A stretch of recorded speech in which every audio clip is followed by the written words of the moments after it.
Hi, my loves. I am so stoked to be introducing you to my kind of new friend. Her and I have been Insta friends for a hot second. I don't even know how we got connected. It could be from my friend Reagan.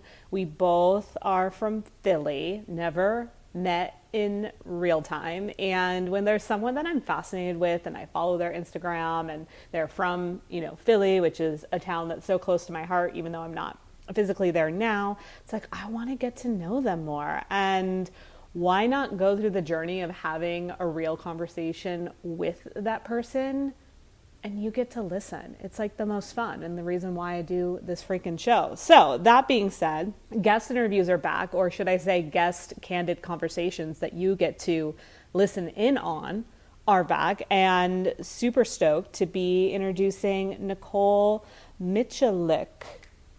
Let's see if we said that right. I have no idea, but I kind of liked how that sounded. Nicole Michalik. Yeah. She is an on-air radio personality, fellow podcast host, former reality show contestant, which we talk about, hopeless romantic, French fry lover. We did not talk about that, and I wish we did. And a proud Leo. That's right, my Leo sis. We get into the lioness way of being. You can learn more about Miss Nicole through Facebook, TikTok, Twitter. Her handle is Nicole is Nick. Nicole is N-I-K. Also don't know what that means. I probably should have asked her about it. We didn't get to it. That being said, enjoy our combo.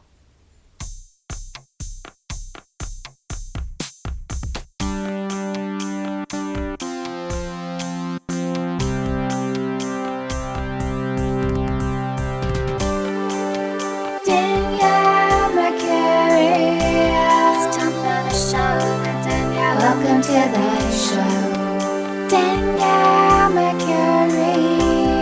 Welcome to the show. Welcome to the show.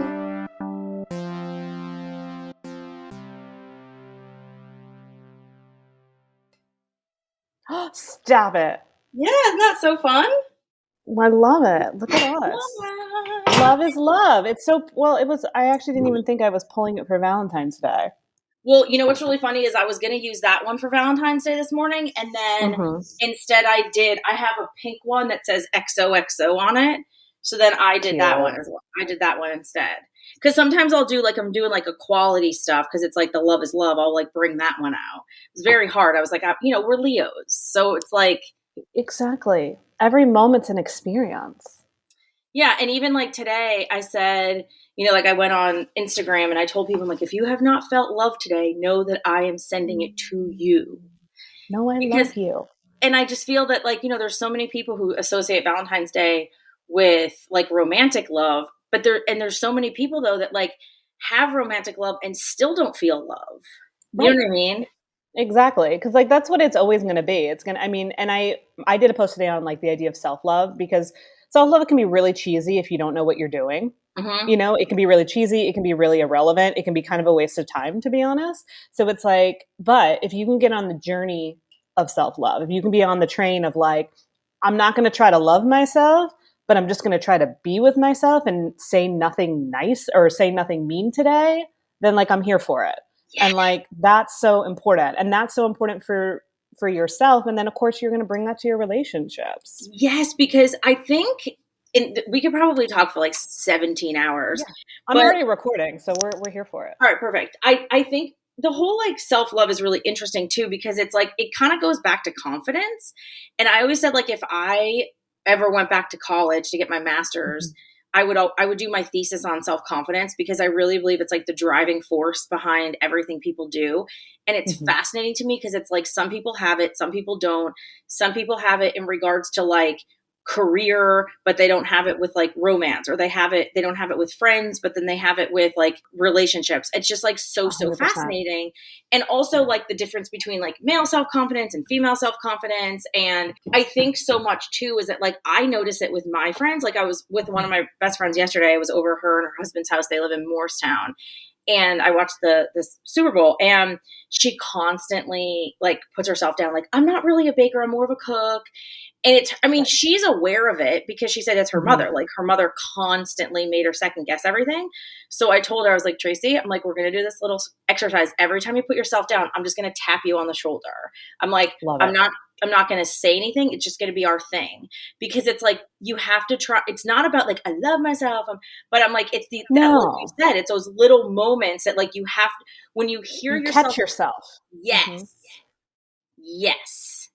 Anyway, okay. Exactly. Now you take over. And confidence can take different layers too. Like, confidence doesn't just mean like being extroverted, right? We have to like knock that too. It doesn't mean that you're like, you know, the most loudest person in the room and like all eyes on you and you're the center of attention. That's not necessarily confidence. No, right? And I think people, especially for women, they think that, right? Yes. Confidence is more like, I know my worth.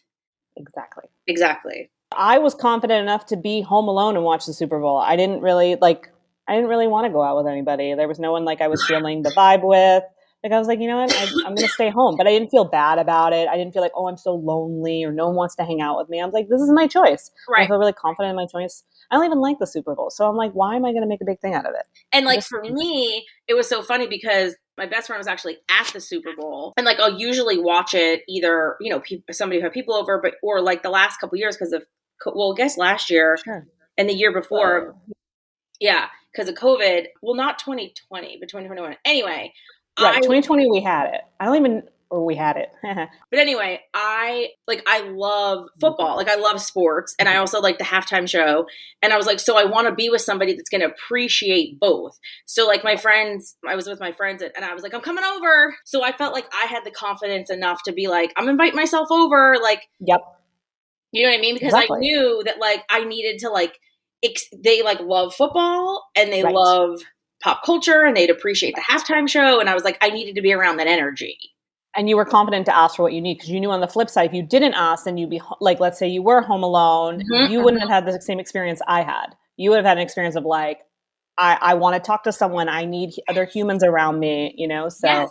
And then even like my other best friend, Diana, was home, but she could like care less about sports. So like I could have went there, but I wouldn't have got that same energy. Like I wanted people like, oh my God, that play. I can't believe that, you know?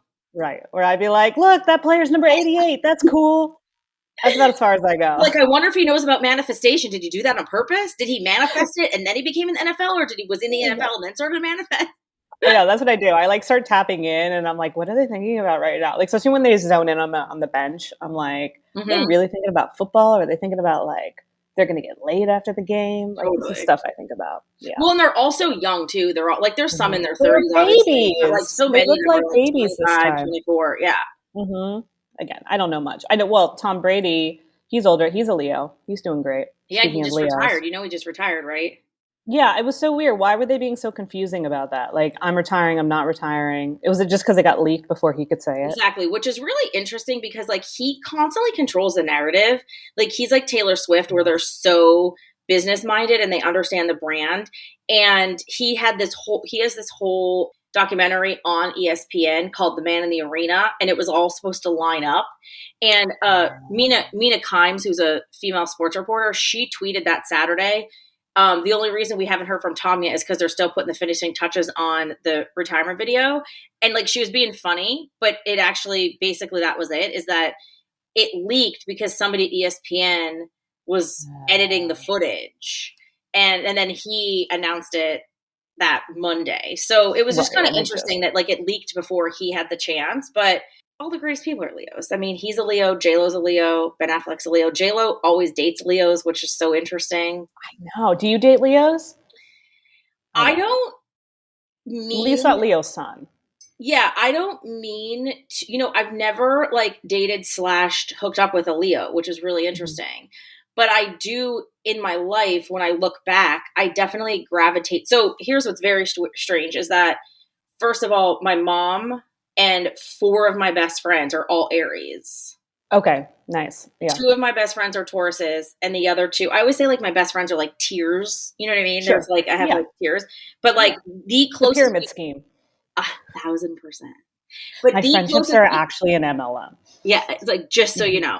So like the closest people to me Aries, Taurus, and 2 Virgos. So I clearly gravitate toward people. But when I look back, when I think of like the 4 people that like, well, the guy that like broke my heart to a million pieces, he was an Aries. Same. Yeah. Yeah. And so Yeah, and like, mine. there was 2 Aries and 2 Sagittariuses. So like clearly I gravitate toward like a certain type. And That fire. the interesting thing about the Sagittarius is as I learned more about myself and I learned more about like attachment styles, like I'm definitely have an anxious attachment style, which is weird because like I have this written down. I talk to my therapist about more is because I never, like, I was showered with love and affection from my parents and my aunts and uncles and like, I never, ever had a lack of love. Romance has never been easy for me, right? Like, that's something that's always been, I always say, like, boys and my weight are the 2, like, biggest mysteries in my life. But in regards to love and feeling loved and secured and wanted and somebody feeling so I'm like, I don't know where this whole attachments thing comes from. Now my therapist, you would love her because she's part of the Women's Integrative Center at Jefferson. So she does net therapy. I don't know if you ever heard, have you ever heard of net therapy? I have, yes, but share what it is. So net therapy is this really interesting, it's just a practice where basically like a method. Yes, that's the word. So the best way to describe it is you like tap into your subconscious basically. And so I started going to her because after I lost my job in 2018, I started getting panic attacks, which I've never had before. So I had a panic attack in early 2019. I've never had it before. And it's again, very interesting because I felt fine, but my brain knew I wasn't.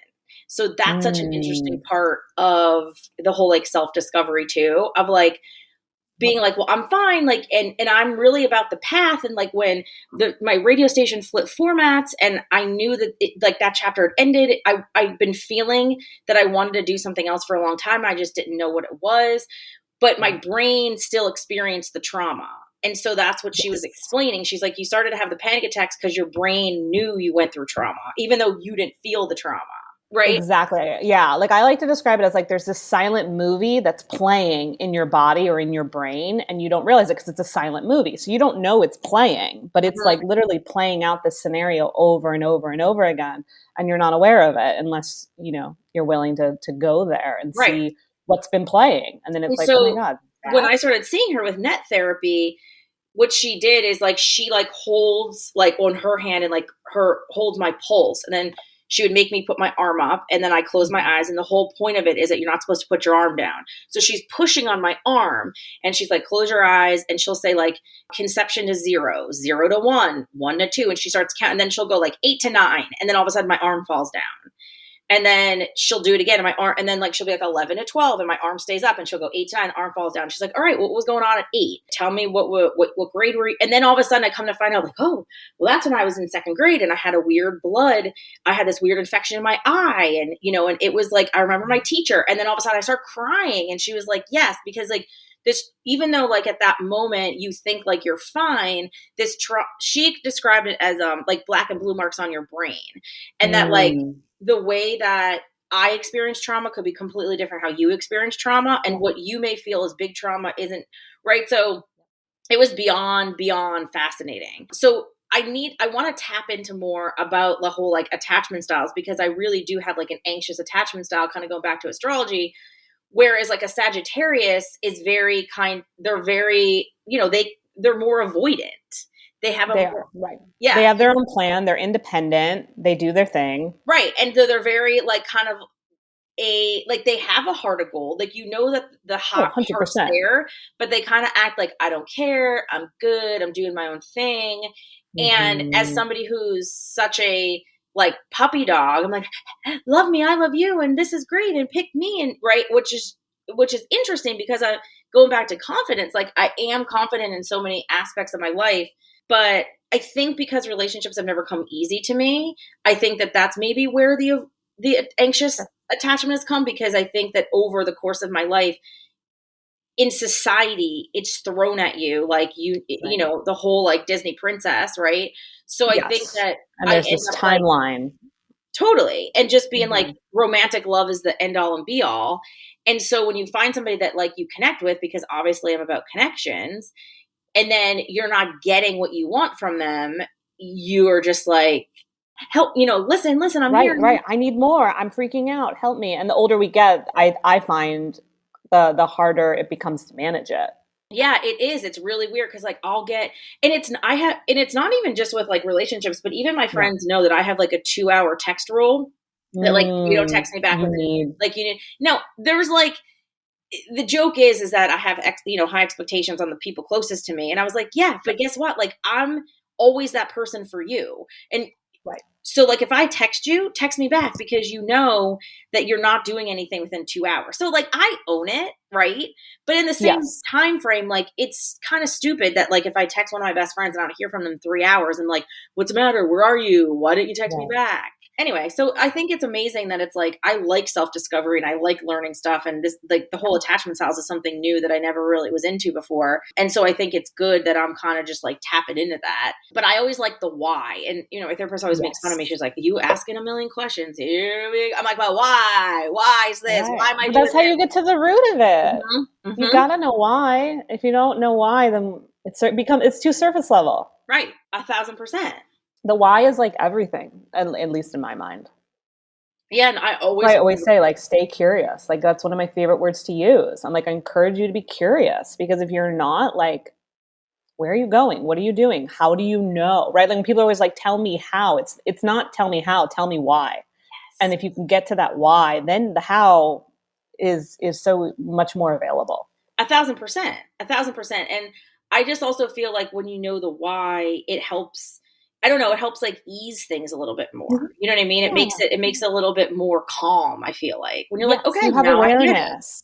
Yes. Yeah, you know your surroundings, Yes. and then it's like once you know your surroundings, you're like, okay, I can settle in. Like if you ever go somewhere new sometimes and like it doesn't feel quite right and you're kind of like, where am I? Like, what do I like it here? What is this place? And you kind of have to settle in, and then you're like, Yes. all right, now we can do it. We got to do that with ourselves Yeah. too. We got to like settle in, but we're just such a culture of like go go go do that like we never get like we settle in the wrong ways, right? We settle with relationships, we settle with jobs because we feel like we're forced to, but then we never settle within No. ourselves, and that's like actually something that would be more important. Yes. 1,000%. I love that. Mm-hmm. Mm-hmm. Yeah, cool. Back to Leo. Where on the Leo spectrum are you? What is the date? July 29th. You're July. End of July. You're kicking us off. You're in the first deacon. That's what Yeah. we call it. An interesting part of it though is that because I believe that like whether people are religious, spiritual, I mean, religion is basically just a way to cope, right? I mean, that's the point. 100%. People pray Mm-hmm. just like people manifest and like the whole thing. And so, Yeah, it's all the same. right. And Yes. so my mom and dad were trying to get pregnant with me. And, back in the 80s, no one really, fertility wasn't really a thing just yet. So she was praying to St. Anne, who I grew up Catholic, went to I did Catholic too. school. Mm-hmm. My mom I taught love at Catholic St. school. Anne. Yeah, St. Anne. So she prayed to St. Anne because she's the patron. For those of you who aren't religious, she's the patron saint. Catholics love a patron saint. Love saint for Sure everything. do. Yeah. Yes. So she's the patron saint of fertility. She was Mary's mother and had her Mm-hmm. at 44. So she's the patron saint of Yes. fertility. So my mom would do the novena every Tuesday, and she would do the novena and pray to St. Anne. And then one time my mom and dad were babysitting my cousins, and my Aunt Jeannie got holy water and blessed the bed, and then boop, I was conceived. But I was You were conceived on holy water. conceived on holy water, and Yeah. St. Anne's feast day is July 26th. And so that was supposed to be my due date, but I stayed. I was real comfy. I'm a Leo. We were comfortable. So I stayed cushy until the 29th. So my middle name is Anne because obviously of that. But my mom always did the novena on Tuesdays, and both me and my brother were born on Tuesdays. So cool. I was also born on a Tuesday. I love that. Yeah. Tuesday is also governed by Mars. Okay. Just a little side note. And I was also late as well. A lot of Leos are late because we're like the late bloomer. I was supposed to be a late July Leo. And then August 9th, I really hung in there like an extra 10 days or something. Wow. So I think I was actually supposed to be your birthday. Really? Yeah. Wait, yeah, I was that Leos were late bloomers, but that makes sense because I'm such a late bloomer. Yeah, we're late bloomers, but it's like not in the it's like hard to explain because people, again, Leos are always the ones that are like considered to be like the bold, open ones, but it's like we like take our time with things, and it's like we're the dreamers and the marinators, and we're not like we know it's going to get done. Like we're not like the ones that are going to be rushing and on top of things and like super controlling. So Yeah. it's like, yeah, let's stay in the womb another week. Why not?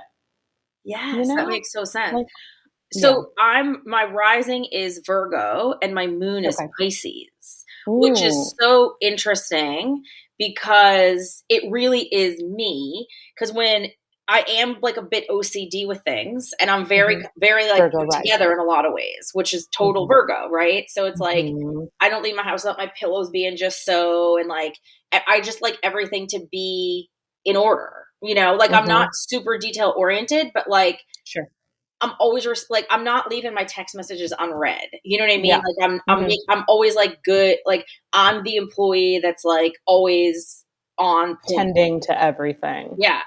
And then in Pisces, I'm obviously like creative and very nostalgic. But also like with Virgo, it's interesting because Virgos are realists, but Pisces are very like in their own world. Yes. So I'm and obviously like Leo is such a dreamer. So I really am into that whole like dream creative space, but then I'm a realist and be like, okay, well, unfortunately, like even though I feel this way, I know why it's happening. Like that's where like the Virgo comes in. Right. It's a nice blend. It's all over the place, but it's nice because it keeps you together, right? You have that Leo fire, which is your core, and then that like dreamy spirit that's amplified with the Pisces moon. And then the Virgo rising is like, all right, let's keep it in check. Let's not get too right. And like for me, like since I'm a Leo sun moon rising, crazy, fabulous. However, sometimes I'm like, I wonder like if I had the opportunity to bring in another element in the top 3, what that would give me. But both of my parents are Capricorns and my Mercury and Venus are Virgo. So I feel like the earth is surrounding me in a lot of ways.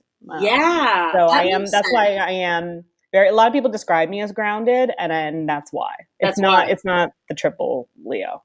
The triple Leo is like, rah. Yeah. So my dad's June 18th. He's a Gemini, but could be a little cuspy to Cancer. And he's very, my dad, I always, joke that the reason that I'm still single is because my dad's just the best. Like, because he just is. And my mom's an Aries. So Aries Gemini is one of my favorite matches. Interesting. Well, they've been married 47 years. So, and like they still will like, I mean, my mom's intense. She's an Aries, but like they still like love each other. You know what I mean? They'll still like dance. Like they're still into it. Yeah, and like she'll be like, "Chet, you didn't give me a kiss this morning. What were you doing?" Yeah, like that. Oh yeah, like my family is the family that like even when I'm home for the weekend, like my mom like gives me a kiss before she goes to bed, gives me a kiss in the morning, like still sends Valentine's cards. Like so when I say that I was like showered with love and affection, it's like showered. Literal. Yeah. And it's what like my brother and sister-in-law just had a little girl, my first niece, Drew, and she's a Libra, and she's just like so cute. But it's almost like my mom. It's like too much love. Like she can't handle how much she loves her. Do you know what I mean? And she's just like in her face. I'm like, Mom, you're scaring her. Like but she just like it's like it's very cute. But I'm like, you have to like tone it down, lean back a little bit, lean back, especially like Libras are so curious about people and emotions and the way people show up. So like she's absorbing all of that. Yeah. Like I got to get her birth time. It was like, I think like 11 something in the morning. It was a Saturday. She was born on Saturday. So I'll have to do her chart to see what. Okay. Well, now I know. Now I have all the information I need. Let me just purge it from my mind. Yeah. I'm like, yes. That's Saturday in Libra season around 11 a.m. And see what her moon and rising is. So it's fun. It's fun to look at kids' charts. Yeah, well, and it's also like just interesting because people who like kind of blow off astrology, and I'm just like, you get we're all like moon dust, right? Like that's all we are, and let's like the planets like hang out up there, and they're all the energy that like keeps everything going. So like, why would you not believe in this, right? And my thing is like, you check the weather. You don't think that's weird. You don't think it's weird that like, we have something that tracks what the sun and the clouds do. It's like, why not take it further? Right. Yeah. And it makes sense. Like when I started to get it, I mean, I was probably like in high school in my 20s, and I'm just like, oh my God, I remember reading Leo, and I'm just like, this is just me.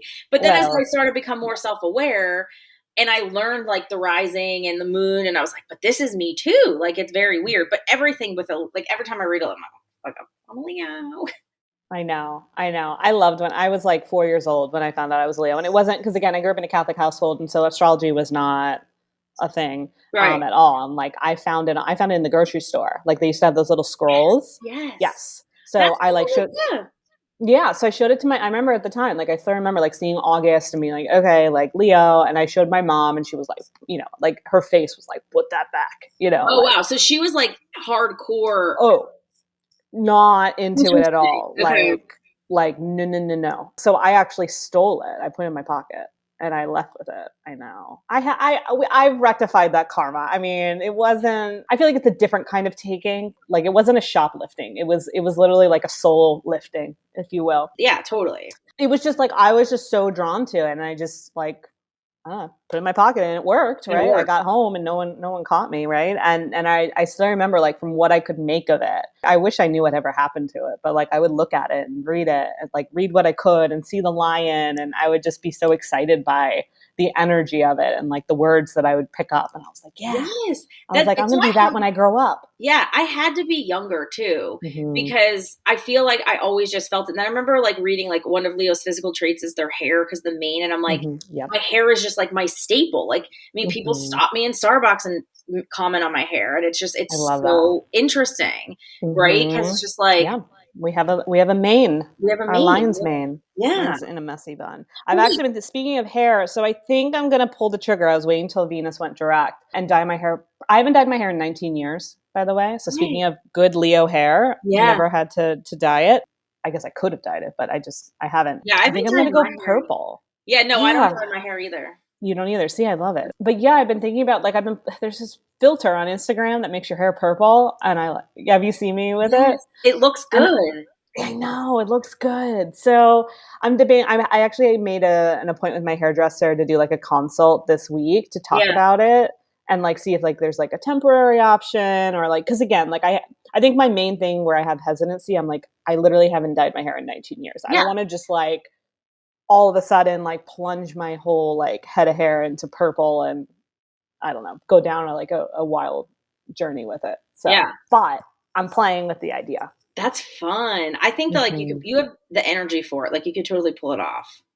Yeah, and I kind of I feel like you were talking about this, like getting your groove back. Like I feel like now that like we're entering into spring, and I just feel like I'm ready to, like, there's gonna be a full moon in Leo on Wednesday, and I don't know, I just feel like I'm like ready to like launch off that Leo full moon and be like, I definitely need to get my groove back. It was, well, like I said, a lot of it was really stemmed, and I wasn't really into like the moon. Like I would read my horoscope and stuff, but like it was, everything really drastically changed for me in like the end of 2018 is when like I lost my one job, and then in 2019 is when I got my new job.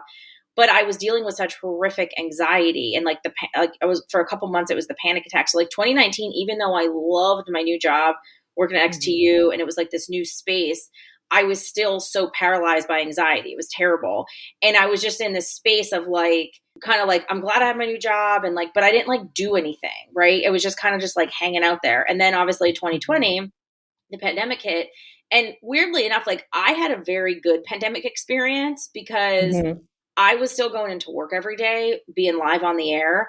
My best friend lives in my building. So I had somebody, not only did I see him, but I saw people in the building. I saw people, there was only probably like 5 people at work, but I still, as a Leo, and I'm an extrovert. So like I'm an introvert. I do have some introvert tendencies where like I like to lay on my couch and watch TV, but I get need to recharge. I get my energy from people. And so I was very fortunate that I was able to still have energy from people through, and I was able to save money, and like, some of my friends tease me. They're like, you had the best pandemic. You love the pandemic.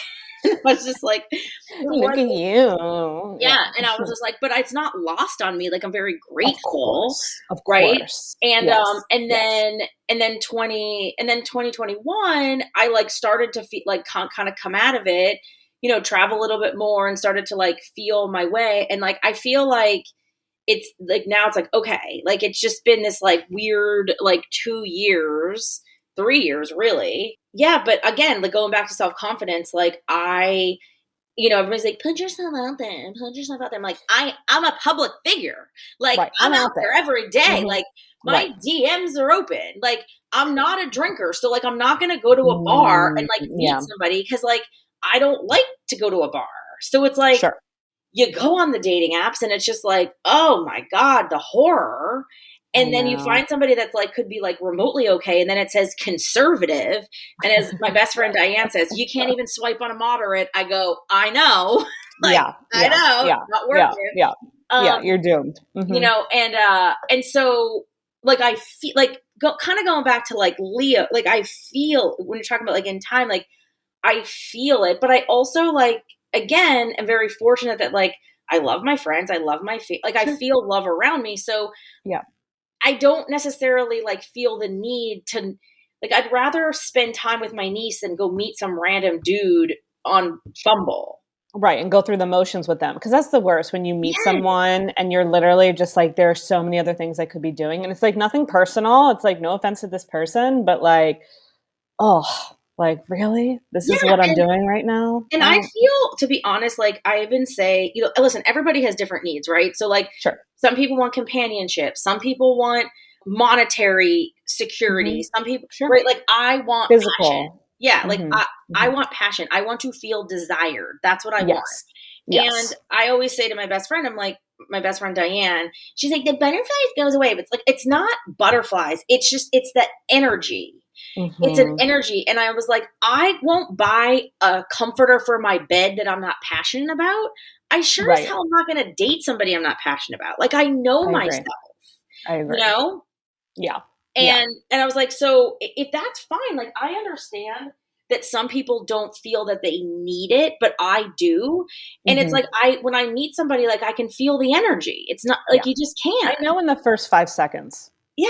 I really do. I'm like, in the first 5 seconds, I know like this is it or it's not, and when I say it, not like the one, but like, we're going to go on we're going to ride this out, this is going to go somewhere or it's not. And I've always been right within those first 5 seconds. Yeah, same. And I think that's, and I'm comfortable, confident enough in myself to know how I vibe with people, and it's not even just like, and it's like that with in real life too, right? Like when I meet somebody, there's just an energy, whether it's a coworker, Richard, my door guy, like whatever it is, like there's just people that you have an energy with. So I'm like, and again, it's not that I'm saying, oh, this is the one, but you could. Right. Like this is the one worth exploring right now. 100%. Because I don't think you ever should go into that space of looking for the one, especially, within the first instance a meeting, but it's like, ooh, we're driving. This is going to be fun. This is going to be interesting. This is going to be exciting. And it's like some of us just know right away. 100%. And we tend to be the ones that some people think are more selective or more picky. And it's like, I'm not picky. That's not what it is. Like I want tall. I will say that. Like, I love a tall dude. A lot of people know my fascination with Jeff Goldblum. So that's great.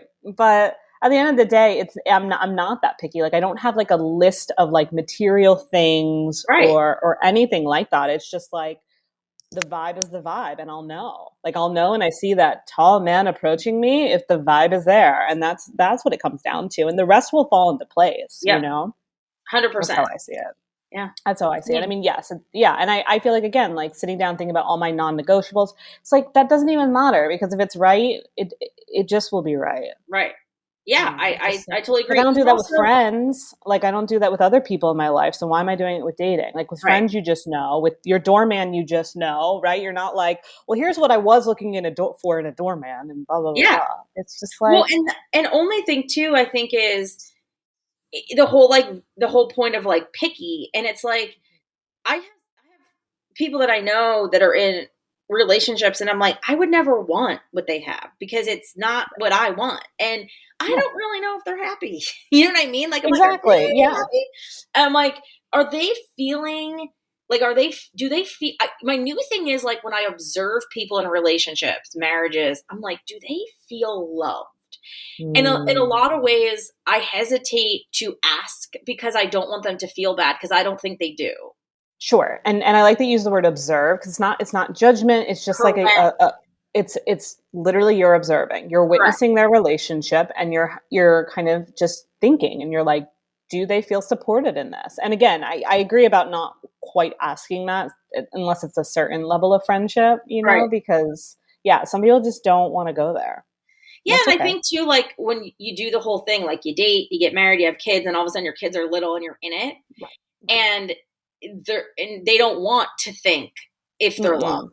They're on autopilot. They're on Exactly. day by day, and I could see that. Even like I adopted a dog a few Yeah. months So ago. cute. Yeah, she is. And I think about them like, what would it be like if I was with someone? I mean, clearly it'd be easier in some ways, but I could also see how we would just get into this groove where it's like the focus is on like taking care of her and like, okay, who's taking her out? Who's doing this? Who's doing that? And I could see how you would just get caught up in the 100%. day to day of caring for someone else. But it's like, I want that. And, again, when Yes. we're not in that vortex of our daily lives, we're in the vortex of each other. Right. And we have that synergy and that connection and that bond and that passion. And that's the driving force. And I know that, like how you said, no, you didn't say, I don't think you said it. I think I was texting, we were texting with some of my friends, and they were saying about how, like, finding somebody that gives you like the passion, the desire, but also meet your other needs. It's like a unicorn. And I was like, well, I want the unicorn. Like Yeah. I've always wanted the unicorn. Like, I know Absolutely. some people are okay with like the horse or the dolphin, but I don't want that. I don't want Right, the trout. donkey. Some people are happy with the donkey. Yeah. So Or like the trout. I don't want the trout. I want the unicorn. You know what I mean? Like, yeah. Or the Pegasus. exactly. So You have the unicorn, I'll have the Pegasus. Done. done. Happening. And it is. Like, I know my thing that I always tell myself, or anyone that feels kind of like hopeless, like, am I ever going to find that person? Is like, deep down, can you picture living the rest of your life not being in a relationship or not finding that person? And the response is always no. Like, I know that my life will have this. And like, that's how I feel too. I'm like, I know partnership is available to me in my life. So I'm Right. not worried. Yeah. I think that's also the thing too, is like knowing that it's there, right? Mm-hmm. And knowing that it's there and just being okay. It's like when you go through, I was just talking about this with coworkers, like one of my coworkers is going through a divorce, and it's feeling the feelings, but having the hope, like knowing about having the hope that it's going to be good on the other side of it. Mm-hmm. Don't push the feelings away, feel the feelings, and Right. and know though that like there's a reason, and maybe not a reason, I hate to use that word, but like your path is leading where it needs to lead. So Sure. trust the path, right? So I guess that's a better phrase. Trust the path, even though in this moment of despair, you're allowed to feel the despair. You should feel the despair, course. but trust that the path is where it's supposed to be. Exactly. And that path will lead you to some kind of opportunity that will make you look back and be like, I get it. Yeah. Because 100%. that's just how it works. And I think that that's what it is too, is that like hindsight's 20/20. So it's easy. Mm-hmm. I think it's Steve Jobs that talked about like, it's easy to connect the dots looking back, but you have to believe that like the dots are leading you ahead. Yes. You can connect the dots looking back. Can you connect the dots looking forward? Right. Right. And a lot of times it seems overwhelming, right? Because it just seems like, but it's, if you just have to go like minute by minute or hour by hour, or like, are you on TikTok? You're on TikTok, right? Yeah. Well, I'm more of a scroller on TikTok. Yeah. I'm going to send you this woman. Her name's Simply Sam, because you'll love her, but it's all about like, I got served because like she went viral when she talked about time and what is time. And she said when she was a little kid, she was obsessed with time. And so she did this whole 3-minute post on time. And she talks about like manifestations and stuff. But the bottom line is, she says, time, there is literally only the present. And people think that we go to the future, but the future actually arrives to us because we are only in the present. And there was literally, and like anxiety of time, of like, I'm going to be happy when this happens, but it's not real. No, it's a fantasy. It's a fantasy. You only could be here and not like, and I was like, whoa, right? But it takes a certain person to listen to that and get it though too, right? Absolutely. And it takes some time to marinate that too. It takes time to marinate. No, actually it doesn't take any time to marinate. time is an interesting concept for sure. Mhm. And the more that we can release our attachment to time, the more fulfilled we actually are. Yeah. And the more we can just focus on now and focus on what feels available and let it And be it's that so hard simple. because I think we're so conditioned to the time. Well, of course, we've been taught time literally the moment we were born. What time were they born? Mhm. Give us a time, right? And I know as an astrologer, I want to know your time, but we've always been taught, yes, this is what Yeah. you're going to do next, and this is what you're going to do next. Have a plan. Make sure, my dad used to always say to me, like, make sure life doesn't pass you by. And I Mhm. used to always feel like, okay, like I don't, will it? Is it going to? Like Yeah. what? Yeah. So we have a very, but I can understand where that comes from. This interesting relationship we have with time. 100%. So wait, when in regards to time in your birth time, does Yeah. AM and PM really make a difference? Yes. Because it has to do with just where the sun is, right? Yeah, so it has to do with where the sun was along the ascendant or the horizon. So Okay. wherever the sun is along the horizon when you were born is now your rising sign. So, or your ascendant sign. And that Okay. changes because the sun will go through that within a 24-hour span. So it changes every 2 hours. Interesting. There are 12 signs within that day. The sun will go through all 12 signs in accordance to the ascendant. Right. So that's when you're doing your ascending, when you're doing your rising sign, that's You where need the time. that's where it is when you were born. Now, what time were you born? I was born 5:44 a.m. I was born 9:57 a.m. Yeah, Morning babies. I know. hmm Yeah. Yes. So that's why it also helps too. The moon could have been, the moon moves every 2 days. So the moon could have been moving when, Yeah. within that window when you were born. Other things could have been technically moving. The most pressing, if you want to know your rising sign, which then connects to the houses, Yeah. is that's why. Interesting. So, yeah. And you can, sometimes hospitals will have records because some people say that their birth certificate doesn't give the time. Yeah. But No, my hospitals mom sometimes is very keep much like, records. you were born at 9:57 a.m. on Tuesday. I love it. I Yeah. love that. Yeah. Yeah, I do like that. And I think too, again, like even to your point of saying like you were technically born late, it's like, no, you were born right on time. Mhm. You were. Mhm. And so was that. Like I was technically, I had a different due date. That wasn't my due date. My Right. due date was August 9th at 5:44 a.m., right? And yours was July 29th at 9:57. Yeah. Yeah. Good job. Yeah. So that's, when people always say that, they're like, well, I was late or I was a C-section. I'm like, okay, Right. great, great. With all part of the plan, right? Right. Like that Right. was the moment that your soul knew it was going to enter into this world because it wanted that time, that moment, that opportunity, that cosmic makeup. I believe that we breathe in the cosmos when we take our first inhale. So like, Right. yeah. So When when you look at your birth chart, that's like your first breath. I was born, I was a dry birth, and because What does that mean? my mom actually went into labor on the 28th, and then I wasn't born until the 29th. And Okay. so like all the amniotic fluid was almost gone. And so I really Oh, probably should have been a C-section. So when I came out, I wasn't crying. And so they had to take me okay. to ICU, but their wives' tales that my Grammy dug her nail into my arm and I started crying. I don't know if it's true or not, if that just said that. Because That's like the funny. nurses were trying to, and my Grammy's like, I got this. But I was like, the funny thing is like I came out like not speaking and I haven't shut up since.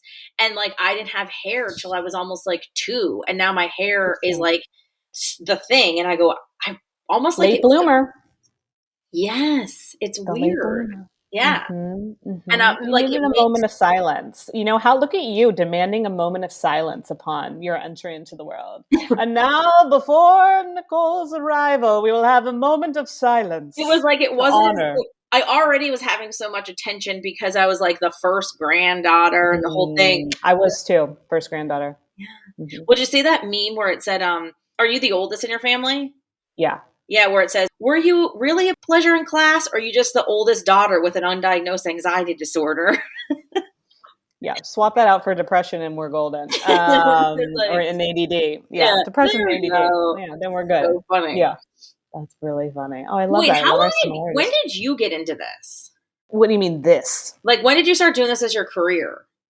So this spring, it'll be 7 years full time. And what'd you do before?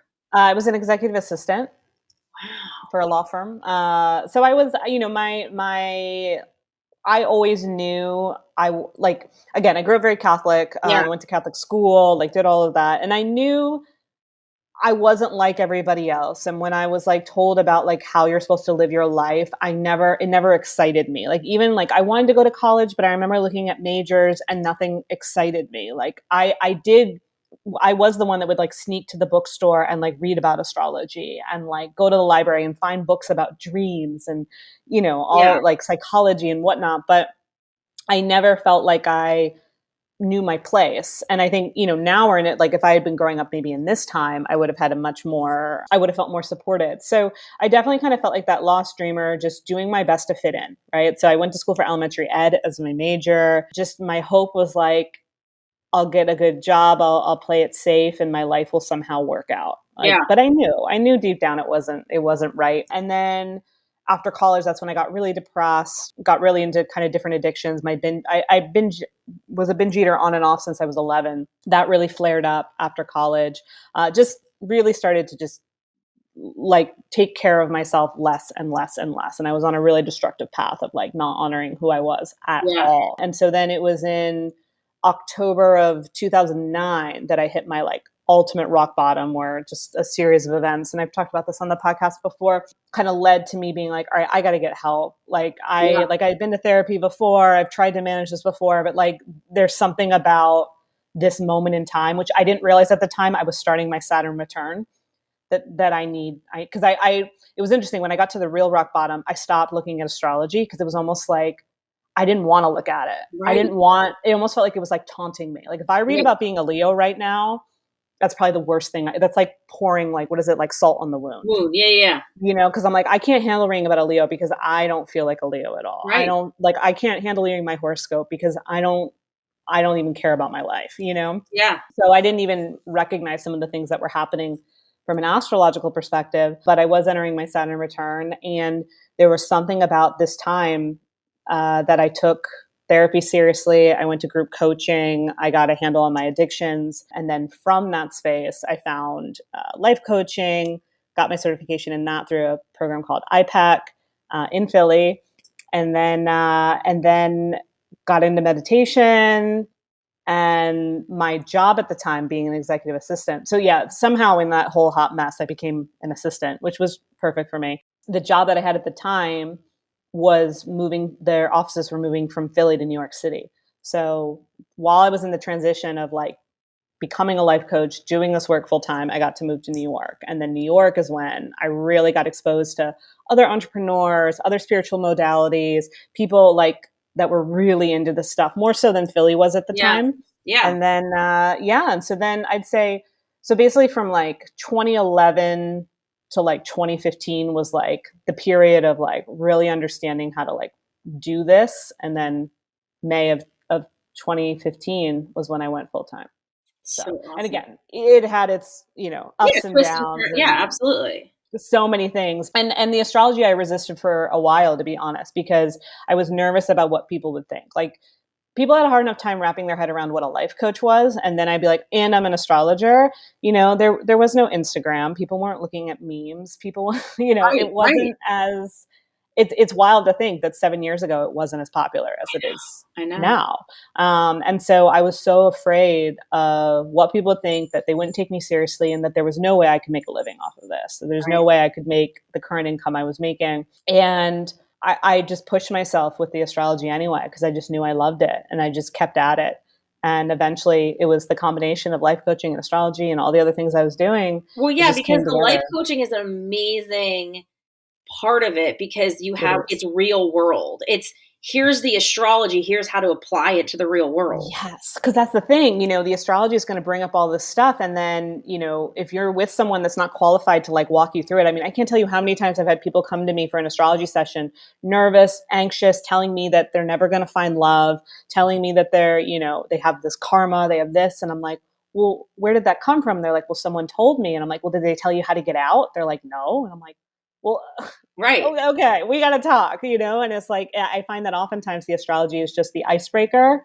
And then it's like, it's not that you can't find love. It's just that for some reason, there is some kind of, aspect in your chart that's showing that love might be a little bit more trying, or there are more lessons you need to learn in this life. Let's unpack it.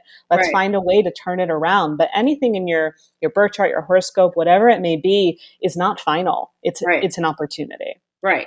And so, yeah, the coaching can really help turn whatever's in your chart around so you can keep moving forward. Yeah, that's such a great part of it. And the fact that you worked in corporate America too as an executive assistant, I think that really helps people, because let's be honest, like, we're the exception of that, like, we understand, like, and people might think that we're like woo woo voodoo whatever, and like there's people that like can't tap into that, so they're just like, they're living their life, they're working as an accountant or like writing accounts payable, and like your real life experience really could help like I just think it makes it more easier to digest for people too. Yeah, I think so. I mean, I think working in a law firm, working, in our clients were people like Deloitte and like, and I've dated a lot of guys that are in the consulting world. Like, I feel like I've been, my dad is in corporate. So I feel like I understand that world very well. I think it was easy. I think I'm grateful for the opportunities it afforded me. And I always say, for anyone that's in their current job right now, and they want to get out, be grateful for the investment that it's giving you. Be grateful, and I had to do that, especially towards the end when I was so ready to leave. And I just kept saying, like, it's giving you security. It's giving you opportunity. It's allowing you to invest in your future in a way that isn't scary. Yeah. And so, like, honor that. Like, and I really did, because, I just feel like it was the perfect bridge for me to be able to do this. And again, like you said, like, connect to a lot of different people and not just be showing up in a caftan being like, because that's what people think, right? Mm-hmm, and so when they like understand like your background, I think it puts them at ease too. Mm-hmm. Right. So it's like, I have that, kind of more grounded, practical background. And then, my own journey with myself, my addictions, definitely connects things too. Yeah. That's me. One other thing I wanted to ask you, and I know we're going to start to wrap soon, but like, I do want to talk about your past with your little reality show past. Yes, The Biggest Loser, which is The Biggest Loser. So so I was on The Biggest Loser, which I never watched. Side note, I was I don't know. I had a weird relationship with it. Yeah, well, obviously, if you struggled with binge eating, so it was So I've been overweight my whole life, and I mean, from literally like the time that I was like 4. You look at pictures, but I was always I'm so glad we're at a time where we are now. Yes. Where, and I'm so glad that before we talk about The Biggest Loser, right? Because it's an interesting relationship I have with it, because like, I loved it. I had the best time, but it was very detrimental. We now know, if that makes sense. Yes. I was thinking about that even before I got on with you, because I was like, I can see how it could be so amazing and so awful at the same time. Yeah. And especially when we take it to the context of today. Correct. And so I go to this really again, back to the Women's Integrative Center at Jefferson. My doctor that I go to, I have hypothyroid. And so she's an MD, but she's a functional medicine. And she's very much like, body diversity is real.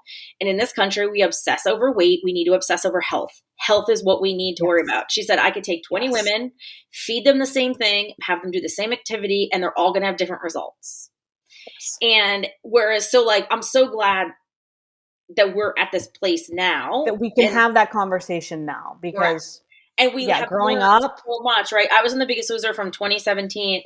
I started April 2017, and then I was there in LA for 4 months, and I got voted off in August. It was the last week. So I was there the whole time. And then we trained for the finale, and then our finale was December of 2007. Okay. So almost 15 years, which is insane to even think about. Right. But so wait, when you say, I have a question with being voted off, like, are people actually voting you off, or is it just because you didn't make a certain weight? Yeah. So basically what happens is there was 3 separate teams, the blue team, black team, red team. I was on the blue team. And when you weigh in, when the teams would weigh in, if you were lost the lowest, you fell below the yellow line. And so there was always 2 people that would fall below the yellow line. And then depending on who was left in the game, if there was, like, when I fell below the yellow line, there was more black team members than blue team members. So they voted me off to save Julie, who was on the black team. I see. Okay. I was like, there was 14 weeks of the show, and I was voted off week 13. So like that next week is when the show was over. So I really did make it pretty far. Nice. Nice. but like, again, I mean, I loved it. Like, I was in LA, I was on a reality show, I was losing weight, I fell in, like, I had a showmance, Mm-hmm. and none of that was Ooh. on, It wasn't? none of it was on TV. His Bummer. story was that he was losing weight to start a life. He was been dating this girl for 5 years, and that she was the one, and he was losing weight to start a life with her. And I I see. was losing weight as the single girl, so I could come home and like slut it up around Philly. And Ay. when we talk about energy, like I still to this day remember like the first time that I like interacted with him, and just Mhm. like the energy that was there. Yeah. And we just had, and he used to always say to me, like, why couldn't I have met you before? Like, why did I meet you Mm, now? And like, why didn't I meet you before? sure. And it was such an interesting situation because like, obviously I was like, quote unquote, the other woman. Right. He was very like, his dad's a psychiatrist, so I think he always he's also an Aries, so he's pretty I was tapped. gonna ask if he was one of the Aries. Yeah. He was the Mhm. Aries. The He was Aries. very tapped into his emotions, and he was very much like I didn't plan to fall in love with you, like, and I love you and I love Oh, her, and like I don't know what to do. Plus, we were in our early 20s. We were sure. so young, you know what I And mean? you were thrown into this bubble too. Yeah, and the thing Mhm. about the show is that I don't know. Obviously, The Bachelor and Bachelorette have gone on longer than, Yeah. take away Bachelor in Paradise, but The Bachelor and Bachelorette have gone on longer. But at one point, there was more successful couples from The Biggest Loser than there was from The Bachelor or Bachelorette. But it makes sense Interesting. because you meet at your worst. When you were on The Biggest Loser, you were the most Sure. stripped down, organic version of yourself, down to like Vulnerable. no Mhm. makeup, like gross clothes, Right. you're sweaty. Like Right. you're Right. literally you're meeting at the most organic version. So like when you fall for that version, like Wow. how I get rare is chills. that, right? Yeah. And Yeah. so like we fell for that version of each other. And Mm.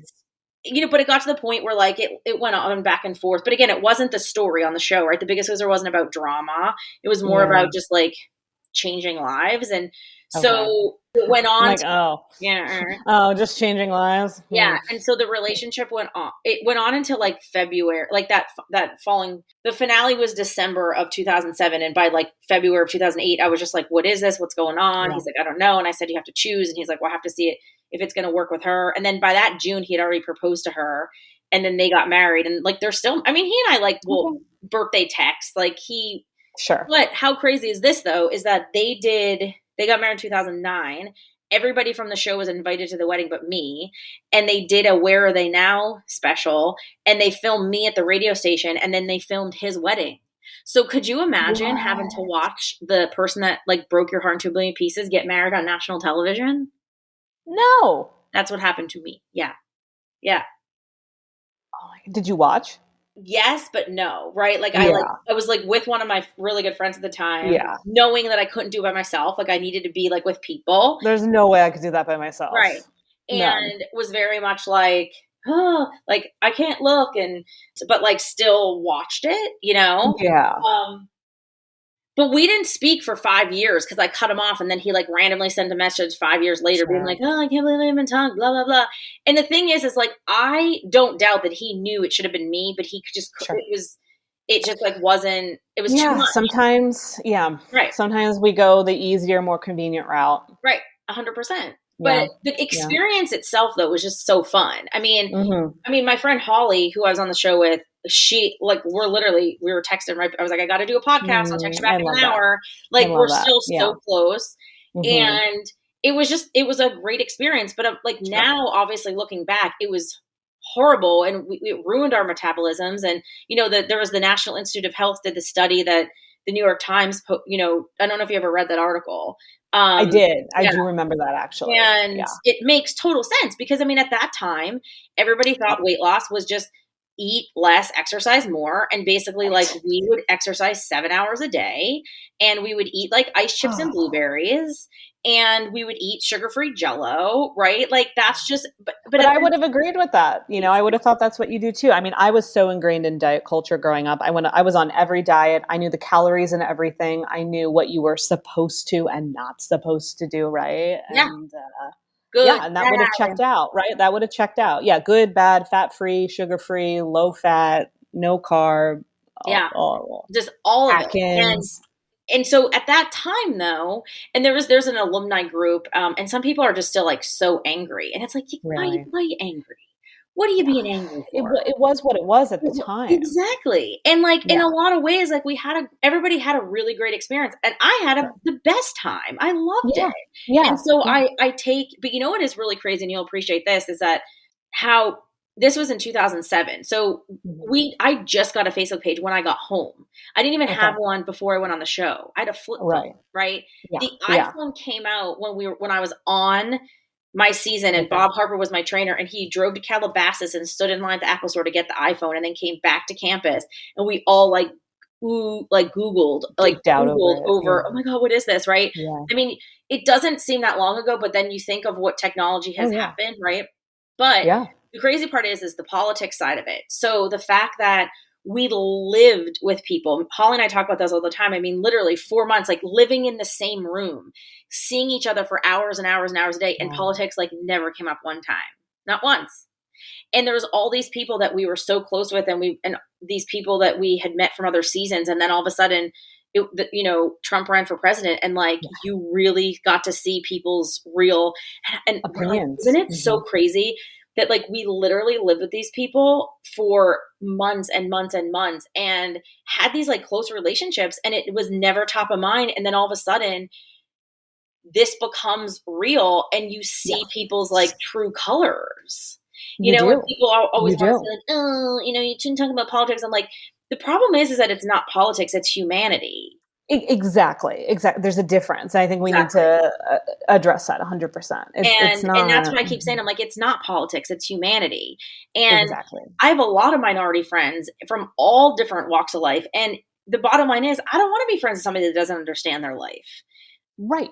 And I agree. Yeah. This was a big awakening I had in the spiritual community too. Same thing, where I would be doing teacher trainings and weekend events and retreats and all this stuff with people that were like my sisters, and then 2016, 2017, this past year rolls around and you're like, okay, right. I see something else here. And so that was really fascinating too, in regards to looking back. And another thing was when you talked about your journey with Instagram, like Holly and I were talking about this a couple of weeks ago about how for us, like when we were our season of The Biggest Loser, we were the highest rated show on, like Netflix didn't exist, Hulu didn't exist yet, Amazon Prime, HBO, so like network TV was it. We were the highest rated television show on network Tuesday nights, 8 p.m. I'm like, if Instagram, we were the Bachelor and Bachelorette. Like we made it. We were the two like quote unquote hot girls. Like we would have had 1 million followers on Instagram. And 100%. You would have been influencers coming out of that. Yeah. And we're like, but again, we were like a decade or so behind. Yeah. So like the time, like, which is just fascinating when you think of like the timing and the atmosphere, just the whatever that is, you know what I mean? But it also showcases your intentions were really pure at that time, because I feel like a lot of people going on reality shows now are more with the intention of what am I going to get after this? Oh, 100%. Right? Which would technically with Biggest Loser, you're like, yes, what am I going to get after this in regards to my weight and my lifestyle, my health? But like people are going on Bachelor, people are going on all these different shows with the intent of, I'm going to be an influencer. Oh yeah. I mean, my first intention of the show was like, oh my God, I'm going to lose weight and then I'm going to be in entertainment world. But I technically already was, because I already was on the radio. Sure. So it was already a thread. Yeah. I wasn't full time. I was still part-time on the radio, being full-time as a receptionist, but like going back to what we said in the beginning of the conversation about just knowing, like I just knew that it was going to happen. I just didn't know. And which is weird is that I actually applied for season 3 of The Biggest Loser and got an email to send more information and didn't hear anything until a year and a month later. They called me and said, you're a finalist for season 4. Interesting. Okay. So you got like waitlisted. Yeah. Yeah. Like without realizing it. Yeah. With weird timing and like, and just the whole thing. But yeah, so I think that that's really interesting too, is that I really didn't like, there was people that went on the show for money. And for me, it wasn't about the money. It was about the fame, in the sense of, I always loved the entertainment world since I was like, and I get to be on TV and I get to be in that industry and I get to be in LA and have cameras around me and production. And I used to always tell myself from like the time you were saying how when you were younger, you weren't really sure what you were going to do. I was the opposite, where like from the time I was like 6, I'm like, I'm going to be in entertainment. Like I just always knew that I wanted to do it.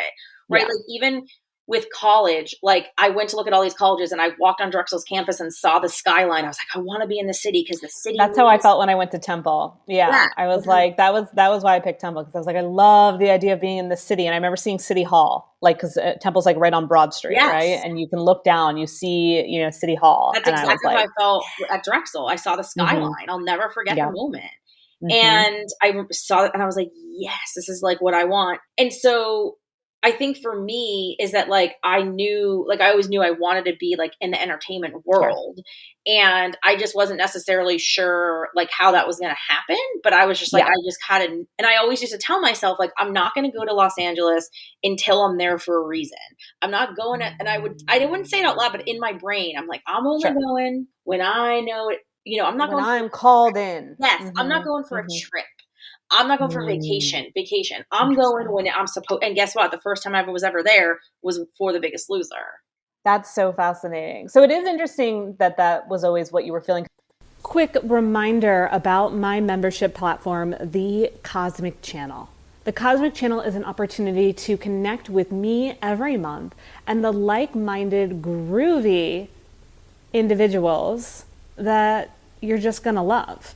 The Cosmic Channel is a sacred space curated with you in mind. It's an online gathering place away from the noise of the world and a safe haven to open up to spirit along with other beings devoted to their path.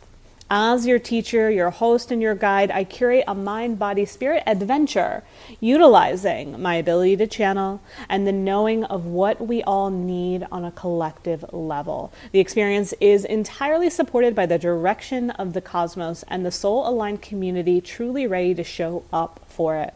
This platform is intended to broaden your understanding around astrology, intuition, messages from spirit, using tools like Oracle, Tarot, navigating the 3D versus the 5D. How do you work with portals, manifestation, meditation, mudras, and so much more. And this March, I am super stoked to be adding on new features like guest teachers, cacao ceremonies. We're going to welcome in the spring equinox together. So if you have not gotten into this experience, maybe this is your time. Link in bio to check it out, The Cosmic Channel. Join us. No, I was going to say, so I did always feel like deep down, I always wanted to be a talk show host. And I wanted to work for E-News. Same. Yeah. E-News. That was my thing. And I was upset, but like, I got shut down very early, and that was, you know, a thing of like, it's going to be too hard. You can't do that, blah, blah, blah, blah. Right. So I just kind of shut it out. It was almost like this feeling of like, I'm not allowed. So I just became very obsessed with celebrity culture. Okay. Like I loved anything celebrity, anything Hollywood. Like I remember my first trip, we went to LA and we went on one of those like star bus tours, and I was like literally 10 years old, and I was like answering all the questions on the bus, and people were like, what? They're like, who died in this nightclub? I'm like, River Phoenix. And they're like, what does this girl like know about this stuff? They're like, who lives here? Same. I was like, Nick Nolte. They're like, what? How does this girl know that? And I just, you know, again, same thing kind of, well, not same thing. I guess you knew. I shut it down. I for whatever reason, made a choice that wasn't going to be available to me.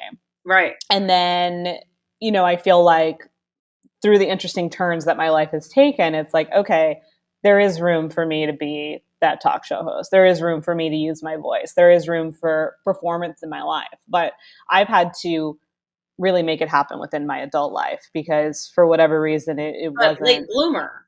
Yeah, late bloomer. There we have it. Late bloomer. Yeah. Yeah, and it's interesting because I don't know if it's because of my personality or, you know, because like I said, my weight has always been a thing, right? Sure. But I never felt like it was ever going to hold me back. The only time that like I say, the biggest thing that I feel insecure about is in regards to like guys, because I think I've never got that attention, right? Because of my weight, because in a lot of ways, I don't even blame, like, listen, the standard of beauty in the United States up until probably like 2 years ago was Barbie, right? And so 100%. it's Yeah. literally when you come out of the womb, what your brain is exposed to what beauty is. So Yes. in a lot of ways, it's like, I don't even necessarily blame people because it's just like how your brain is conditioned to what Of course. quote beauty is. Right. But in regards to like my career, or even like, even in high school, I mean, I like ran for student council president. I was like, I know I'm going to win. And I know, cause I hate to use the word popular, but it's the best way to describe it. But like, I really was like, I never was. And that's why I struggle even like I have these aspirations of like doing a book or like some kind of rom-com of like, why does it always have to be like the overweight girl is miserable? Like, why can't she like, cause that's never been me. Like I've never. What about the one that's thriving? Yeah. And like, happy. And content. happy and just like has the friends and has the good fashion sense and is just like, like enjoying. And so it's interesting because I think in a lot of ways, like, or even I think back to like The Biggest Loser and Neil, the guy from the show, was like, I was ready to like move to Boston for him. And I'm like, I wonder, my career probably wouldn't have been what it is if that never worked. Cause like, right. Cause even like in high school, I mean, my friends were always like, oh, I want to live in like this, the brick house with the green shutters and like have 2 kids. And I was like, I want to live in a penthouse and have a cleaning lady and be on television. Like even from the time I was like 15, that's what I wanted. You know what I mean? Right. Like, right. You knew. I just knew. And so don't get me wrong. Like I love love and I want love, but I also it's just like a little unconventional in the ways that you're going about it. Right. And I think that in regards to, well, even like on, like I put on my social say, like, if you didn't feel any love today, know that I'm sending it to you. And like, I haven't checked socials in a couple hours, but like this one guy that I used to work with said, I really haven't felt it today. So thank you. And I was like, even if it's like one person, like that makes me like making somebody feel love. Like it just makes me happy, Yes. No, definitely. But yeah, I think it is interesting in regards to my careers. Cause like I always felt like this is just like what I wanted. And it took like, I wasn't full-time in radio until I was almost 30. Right. Like, and I remember it's not, late bloomer. Right. And I remember the one time this guy that I was friends with in college, we were talking, he was just like, well, what's your plan? Like you're a receptionist. Like, and he was like, what if it doesn't work out? And I was like, but it will. Yeah. And he's like, well, how? And I was just like, I don't know. I don't know actually. But like, I just believed it. Right. You knew. And so, and so I don't know. I mean, it in a lot of ways, but I also think that like, I never in a million years thought I'd work at a country radio station. Never. Yes. So like, there is surprises that come along the way. Exactly. It's never going to be literal, even when it does come together, even if it does take a little bit longer or whatever it may be. Yeah. It's going to have a unique spin. So, I think but The Biggest Loser in and of itself, kind of going back to that, it stinks because I do think that there's a way for it to be done in like in a new age way. Yeah, more intuitive, meet you where you're at kind of way. Right. And I think it's okay for people to want to lose weight, right? Yes. Because I think that that's something because there's now like the extreme where there's like all these people are like, oh, I actually like talked to this woman. She runs the anti-diet plan and she's awesome. And she's a psychiatrist and she's her whole thing is like, oh yeah. I said, but like, there's people who like can't walk or like can't fit in airplane seats. Sure. And she was or like, have certain conditions that. Yeah. And she's like, well, but the airline seats make small seats. And I'm like, like you're right. So I think that I do think that we have to be obviously sensitive and aware, but I also think that obesity is real and we also eat a lot of junk. And like her whole philosophy is that like, when you listen to your body, you'll get sick of the Doritos if you eat them ad nauseum. Yes. And I agree, as someone that has a history with binge eating, it's like, yes, I think what helped me initially when I wanted to change that part of me was I did say like, nothing is off limits.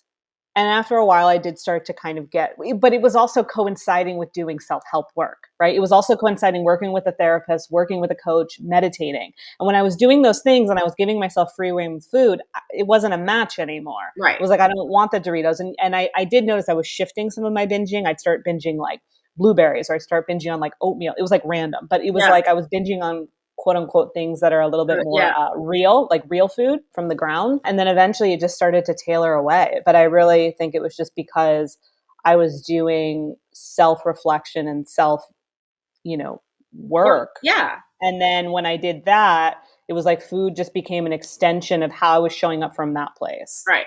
And it was like, and then I got into a groove with like intuitive eating, and now it's less, it's been, but it is still weird for me because I've been off like any kind of dieting or binging I'm 38, 20. So it's been like, it hasn't even been 10 years. So technically, like from age 11 to 29, I was considered overweight and a binge eater. And then from 29 to now, I'm considered to be like, I don't know what my weight is. Like, I don't know. People say thin. I don't really like labels, but to just exist in a body that feels aligned for me and eat in a way that feels aligned for me still sometimes has its ups and downs, because it still has been a shorter length of time than the whole other world that I was in. Yeah.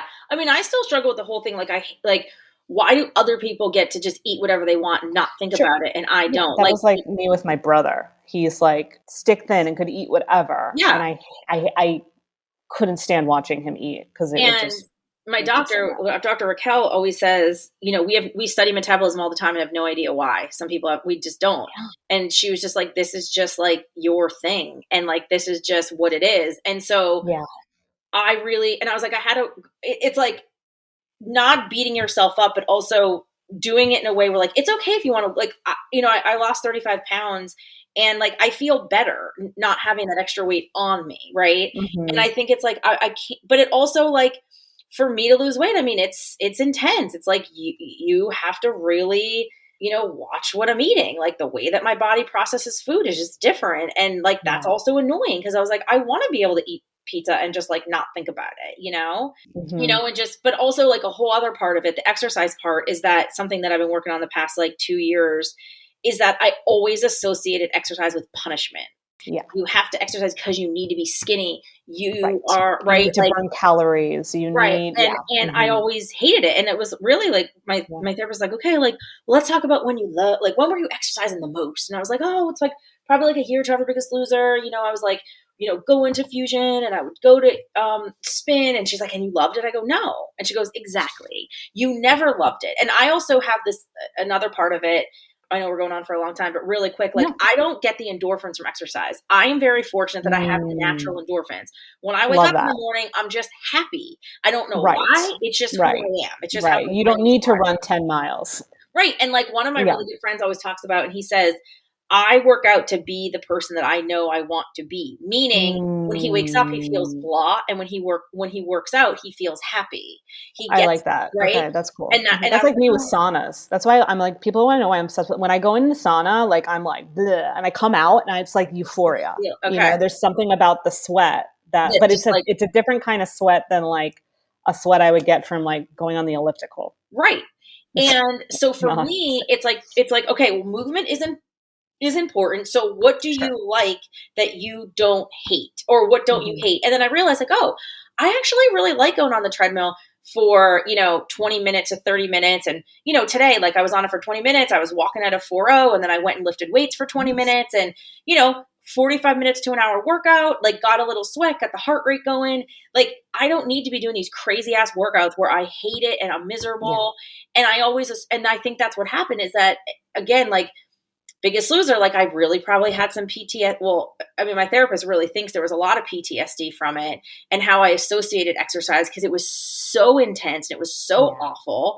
And I never thought, it was just like, this is what I had to do. I have to work out in a way where I'm so miserable. Well, what if I hate being miserable? I avoid right. There is those people whose brains are wired where they want to do the workout to make them feel like they're going to puke because like they get something out of it. Great. I never got anything out of it. In fact, there's sometimes where I'll be in a good mood and then I go to work out and I get to be, and then I'm in a bad mood because I hate it. Yeah. Yeah. I've had that too. Or there were times where I would work out and then I would binge even more. Right. Because I worked out, and I would have double of what I was going to have. Exactly. And it's like, well, what did that accomplish? Right.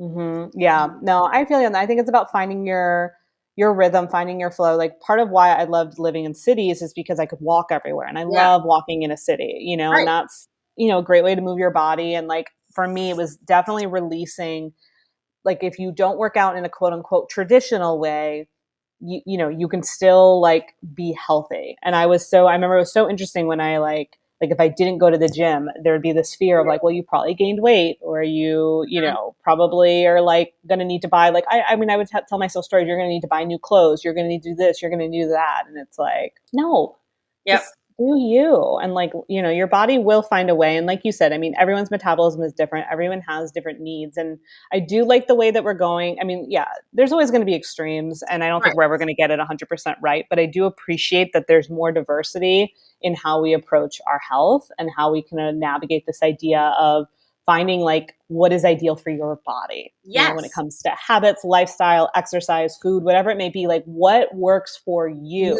not what works for everybody else. Like I used to, oh my gosh, do you remember in the magazines though, they'd be like, this is what the stars are eating. Like this is what Jessica Simpson or Jennifer Aniston was eating today. And I'm like, okay. And I'd literally be like, you know, eating that stuff. And it like turns out like some of that stuff I actually even have an intolerance to. Right. And I'm like, okay, cool. And like I think that my doctor always says like body diversity is real, and it is. And again, like and this is what it is like one of my favorite things to tell people is like there is literally only one of you on the entire planet. Your makeup, there's one of you. So like, of course you're not going to be like anybody else. So what works for you may not work for me and vice versa, because there's only one of you that exists in this. There's only one of you. Yeah. And this beautiful body. And also too, like we have to remember, like everyone lives in different environments, different circumstances, different incomes. Like there's so many layers. And to think that like it could just be Barbie is silly. I know. Yeah. I'm with you.